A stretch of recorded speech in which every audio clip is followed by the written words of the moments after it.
Good morning friends, আমি পুবালি। আশা করি আপনারা সবাই খুব ভালো আছেন। আমিও খুব ভালো আছি। তো থাম্বনেল দেখে বুঝতেই পারছেন যে আজকে কি নিয়ে আলোচনা করব। হ্যাঁ, কামরাঙা গাছ।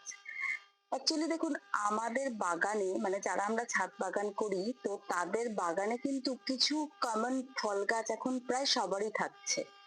তো তার মধ্যে একটা অন্যতম গাছ এই কামরাঙা, মানে থাই মিষ্টি কামরাঙা। ওর ওর কথাই বলছি আর কি। তো এই কামরাঙা গাছটাকে কেন অন্যতম বলছি, কারণ আমার বাগানে এই গাছটা আছে এবং এই গাছটাকে আমি খুব সুন্দরভাবে দেখে তার যা নেচার, তার যা ফলাফল পেয়েছি, সেই কারণেই এই কথাটা বলছি। তো চলুন, কি কারণে আমি এই কথাটা বললাম সেটা আপনাদের সাথে আলোচনা করা যাক।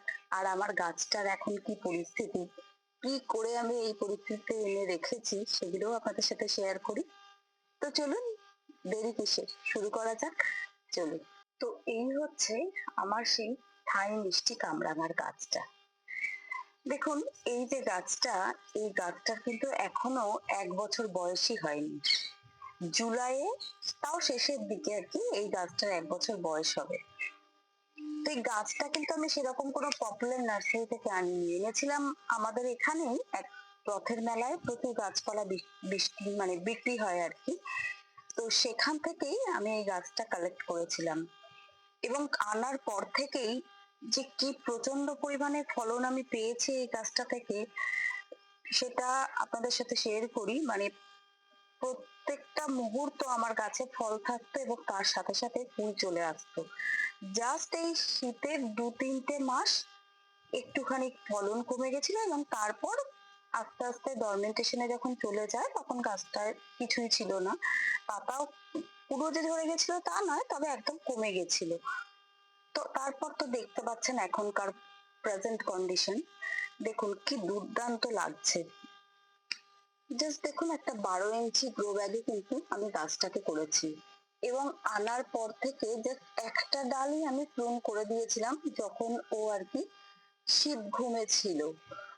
তখন তার থেকে ওঠার পর, মানে অবশ্যই শীত ঘুমে থাকার সময় গাছকে কোনো রকম কোনো আঘাত বা কোনো খাবার দাবার দেওয়া কিছু করতে নেই, সেটা আপনারা হয়তো সবাই জানেন। আর যদি না জেনে থাকেন তাহলে সেটা আমি আপনাদের সাথে শেয়ার করে দিলাম। জাস্ট জল দিয়ে বাঁচিয়ে রাখা ছাড়া গাছকে আর কোনো রকম ডিস্টার্ব করা উচিত নয় আর কি। তো সেই কারণে যখন ও শীত ঘুম থেকে উঠে আস্তে আস্তে কচি পাতা বের করতে শুরু করলো, তখনই আমি একটা জাস্ট ডাল একটু প্রুন করে দিয়েছিলাম, আর কিচ্ছু না।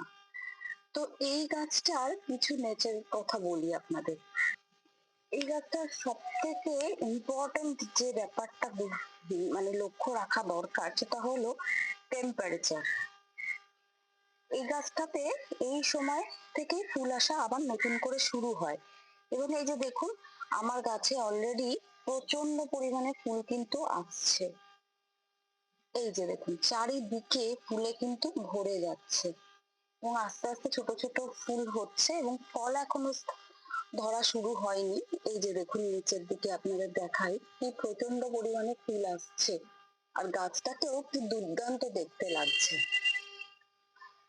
তো এর কারণ হচ্ছে একটাই, এই টেম্পারেচার যেটা আমি বলছি।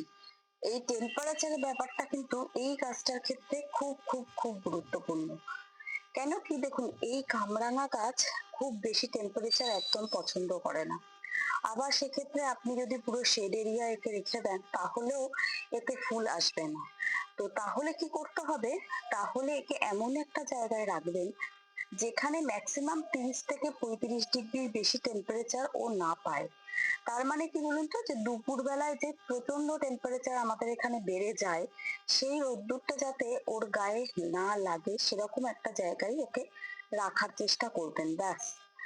তার কারণ যদি সেটা না করেন তাহলে আস্তে আস্তে না এই যে পাতার সাইড গুলো পুড়ে যেতে থাকে এবং গাছটাও সব ফুলও ঝরিয়ে দেবে এবং যদি কোনো ফল সেটও হতে থাকে, একটু বড় হয়েই সব ফল কিন্তু আস্তে আস্তে ঝরে যায়। একটা ফলের থেকেও গুটি কিন্তু সেট হয় না। তো এই বিষয়টা ফুল আসার পর বা গাছটা প্রথম থেকেই যখন আপনি বাড়িতে এনে ওটাকে রিপোর্ট করবেন, এই দিকটাকে কিন্তু খুব সুন্দরভাবে নজরে রাখবেন, ব্যাস। এবার আর একটা কথা কি, দেখুন যখন ফুল আসছে গাছে তখন সেক্ষেত্রে গাছের মাটিতে সবসময় একটা ময়েশ্চারের ভাব থাকতে হবে, এটা তো আমরা সবাই জানি।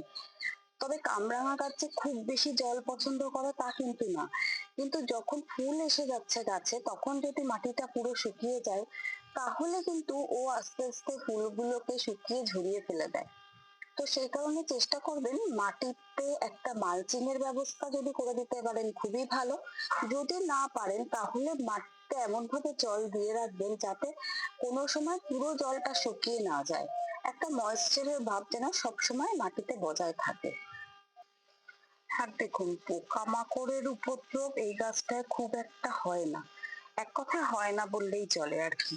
কিন্তু তাও যখন গাছে ফুল আসছে তখন চেষ্টা করবেন কোনো রকম কীটনাশক ইউজ না করতে। তবু যদি কখনো দরকার হয় তো ওই নিম তেল ইউজ করতে পারেন, তবে সেক্ষেত্রে আমি আবারও বলবো যে নিম তেল কতটা কি পরিমাণে 1 লিটার জলে ইউজ করতে পারবেন সেটা যে দোকান থেকে কিনবেন সেখান থেকে অবশ্যই জেনে নেবেন। এবং অনেক সময় বটলের, অনেক সময় না সব সময় বটলের পেছনে তার একটা মাপ দেওয়া থাকে, সেটা ফলো করতে পারেন। আমি যেহেতু আমার নিজের তৈরি নিম তেল ইউজ করি তো সেই কারণে আমি ওই মাপটা আপনাদের সাথে শেয়ার করছি না।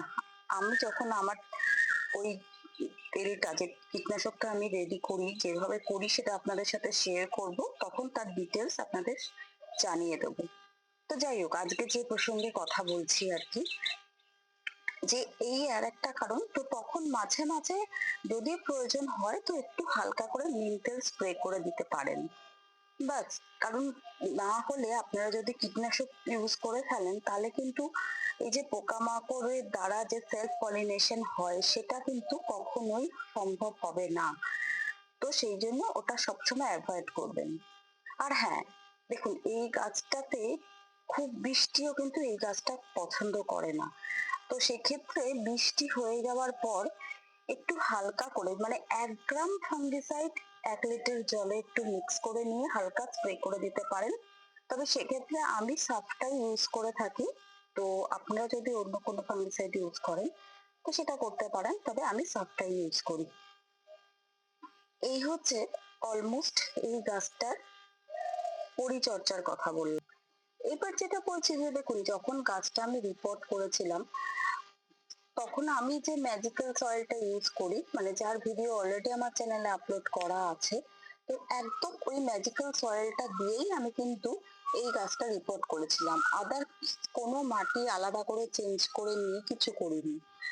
আর খাবার বলতে ওই যখন গাছটা রিপোর্ট করার পর, যেহেতু এর এখনো 1 বছর বয়স হতেও অনেক দেরি আছে, তো রিপোর্ট করার পর আর কোনো খাবার দিতে হয়নি। তবে শীত ঘুম থেকে ওঠার পর আমি ওই মিশ্র জৈব সার, যেটা ওটাও আমি যে রেডি করে রাখি তার ভিডিও আমার চ্যানেলে আছে, আপনারা চাইলে দেখে নিতে পারেন, ওই খাবারটাই কিছুটা পরিমাণ দিয়ে দিয়েছিলাম, ব্যাস। আর কোনো কিন্তু খাবার দিইনি এখনো অব্দি। আর ফল সেট না হওয়া পর্যন্ত আপাতত তো কোনো খাবার দেব না। তো এই হচ্ছে মোটামুটি আমার কামরাঙা গাছের পরিচর্যা বলতে পারেন। আর সেই পরিচর্যাটা করেই আপনারা দেখতে পাচ্ছেন যে কি প্রচন্ড পরিমাণে অলরেডি গাছে কিন্তু ফুল চলে এসছে। দেখুন সব জায়গায় ফুল এসে গেছে, এই তলাতেও ফুলে ফুলে ভরে যাচ্ছে। দেখুন আস্তে আস্তে সব জায়গাতে ফুল আসছে এবং এরপর কিন্তু ছোট ছোট করে ফল সেট হতে শুরু করে দেবে। তো ব্যাস, খুবই ইজি কেয়ারে একটা খুব সুন্দর গাছ কিন্তু এই কামরাঙা গাছ। আর এর ফলও আমার বাড়িতে যে মিষ্টি থাই কামরাঙা গাছটা আছে সেটা খেয়ে আমি দেখেছি, খুবই সুস্বাদু, খুবই। মানে আপনি সেটা এমনি কাঁচাও খেতে পারেন অথবা নুন টুন দিয়ে খেলেও ভালো লাগে, মানে সেটা আপনার ব্যাপার। আমি তো মাঝে মাঝে ছাদে এসে পেরে পেরেই খেয়ে নিতাম। তো যাই হোক, এই হচ্ছে ব্যাপার। এর থেকে বেশি কোনো পরিচর্যা কিন্তু আমি আমার কাছে করি না। তো আপনারা চাইলে অনায়াসে এরকম একটা গাছ নিয়ে এসে আপনাদের বাগানে কিন্তু রাখতেই পারেন। তো যাই হোক, এবার আস্তে আস্তে আমারও বিদায় নেওয়ার সময় হয়ে গেল। যদি আমার ভিডিওটা আপনাদের ভালো লেগে থাকে তাহলে অনেক অনেক ভালোবাসা দিয়ে আমার পাশে থাকবেন। আর হ্যাঁ, একটু লাইক আর শেয়ার করে দেবেন।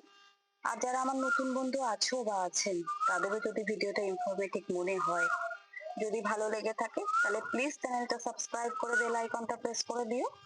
খুব তাড়াতাড়ি আবার একটা নতুন ভিডিওর সাথে দেখা হচ্ছে। আজকের মতো তাহলে বিদায়। টাটা।